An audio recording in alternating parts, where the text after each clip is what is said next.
چې موږ ویل شو دا ده چې زمونږ په 400 کې دې وخت کې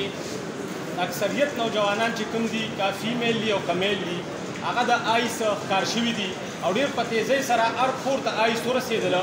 په 2017 کې دې خلاف مونږ احتجاجونه کوله. د پولیس ډپارټمنټ چې کوم دی هغه ماته څوک ډي پي او صاحب په نظر نه راځي، خو به هر حال زمونږ راغلي یو خپل وخت هم دغه کړی دی. نو تاسو ته مونږ خپله خبره کوو چې مونږ په 2017 کې د آیس خلاف احتجاجونه کول. هغه وخت به پولیس وی چې مونږ سره قانون نشته، مونږ سره دغه نشته. د هغې نه پسه قانون هم جوړ شو، خو دا چې کله قانون جوړ شو د هغې نه زیات په تیزۍ سره د آیس دا دغه چې کوم دی دا روان دی. نو مونږ دا ویو چې آیا دا قانون چې جوړ شو نو مشکلات پکې راغلل. اوس پته چې ادارې پیسې لي دغه خلکو سره په دې کې دي پارټنرشپ دی یا پکې ورسره ملوث دي، ځکه چې زمونږ نوجوان نسل چې آینده په 4-5 کاله کې به زمونږ د ډي سي صاحب بچي چې کوم دی به د آیس کار کېږي، زمونږ د ډي پي او صاحب بچي هم د آیس کار کېږي، ځکه چې دومره په تیزۍ سره دا روان دی. او کوم ماشوم چې د آیس کار شي نو په هغه باندې بیا چې کوم آیس فروش دي نو هغه آیس فروش هغه صرف د سکولو لپاره ورکوي او باقي پې بیا خرڅوي. زمونږ دلته چې څومره تاسو ته پته د منشیاتو هسپتالونه چې کوم دي ډېر په تیزۍ سره روان دي جوړېږي. د په هغې کې د 3 کلاس ماشوم د 5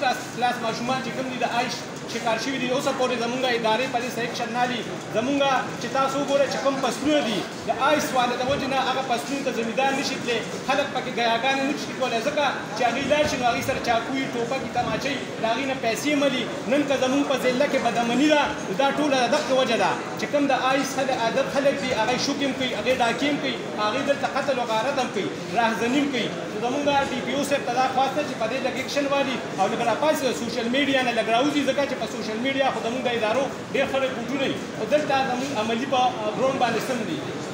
دویمه خبره زمونږ دا ده مونږ خو وایو چې یاره دلته به ډي سي صاحب هم ناستي او ځان سره بیا ټول کوم د ادارو چې کوم مشران دي بیا راوستي. نو دلته هماته د اریګیشن ایکسین صاحب او ډي او صاحب هم په نظر نه راځي. مونږ د شولګرې سره تعلق ساتو. د شولګرې ځمکه چې کومه ده نو هغه د 50,000 جرب نه واله د 60,000 جرب پورې هغه ځمکه ده او هغه نن د اوبو د لاسه چې کوم ده بنجر شوه. مونږ په دې باندې احتجاجونه هم کړي دي. مونږ په دې کې د ډي سي صاحب د اے سي صاحب سره ملاقاتونه هم کړي دي. ما د اریګیشن ایکسین چې کوم دی یو هفته مخکې ورته ما کال وکړو ما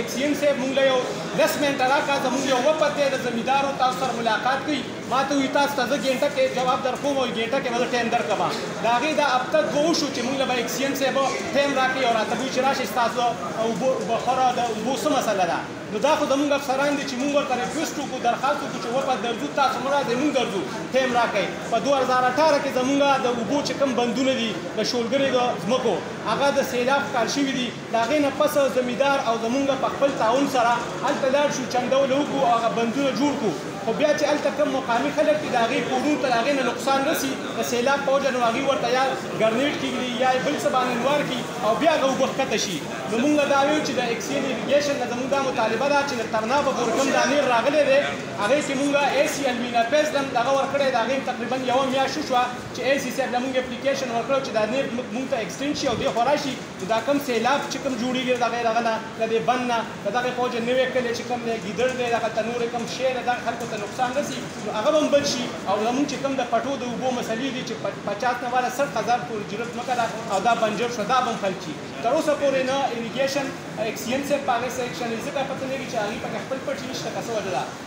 بل زمونږ زراعت چې کوم محکمه ده نو زمونږ زراعت محکمې ته دا خواست دی چې کم از کم د دې ټولو زمیندارو ډیټا هغه سره موجود وي او هر کال دا هغه ته دا پته لګي چې زمونږ زرعي ځمکه څومره د پراپرټۍ ښکار شوه او دې وخت کې مونږ سره څومره ځمکه ده دې وخت کې زمونږ کم فصلونه کېږي نو هغوی هم هغسې خپل کار نه کوي. دویمه خبر دا ده چې درېیمه زما چې کوم ایشو ده د 400 ډي ایچ کیو هسپتال حوالې سره ده چې دې وخت کې زمونږ 400 هسپتال چې کوم دی نو ډي ایچ کیو دلته 20 لاک آبادي ده. په دې 20 لاک آبادي کې مونږ سره یو سټ سکین مشین نشته،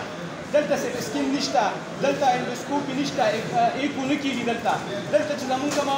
دغه مسله ده د ایمرجنسي زمونږ ایمرجنسي د 20 لاک عوامو لپاره 5 بیډ ایمرجنسي ده. که دغلته اکسیډنټ وشي او 15 کسان زخمیان شي نو آیا دغه خلک به بیا دلته په فرشونو پراته وي؟ مونږ د دې نه مخکې په محمد علي صاحب ایم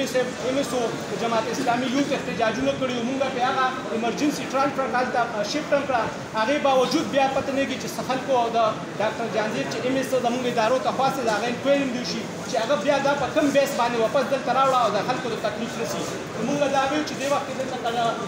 هسپتال انتظامي چې هغه په دې باندې هغه کې چې کوم زموږ د سټي سکین کوم دغه ټراما سنټر چې کوم دی آیا دې دا کولی شي کني شي ځکه چې ټراما سنټر د لپاره خو کافي ځای دی چې حیدربوزي صاحب کوم منظور کړی نو په هغې کې خو د ډي پي او صاحب بنګلم دا د ډي سي صاحب دا نو آیا ټراما سنټر به جوړ کړی شي دویمه خبره بده دا ده چې زموږ دلته کوم د اوبو کوم مسله ده د هسپتال کې نو هغه هم بالکل زیرو ده اوبه نشته هلته خلکو ته ډېر تکلیف وي دا اندوسکوپي چې کوم دغه دی نو هغه هم دلته نشته نو موږ دا ویو چې خداره د 420 لاک آبادي ده زموږ ډي ایچ کیو هسپتال دی چې دې ته کوم سهولیات پکې نشته چې د عوامو له کم از کم دا ورکړي که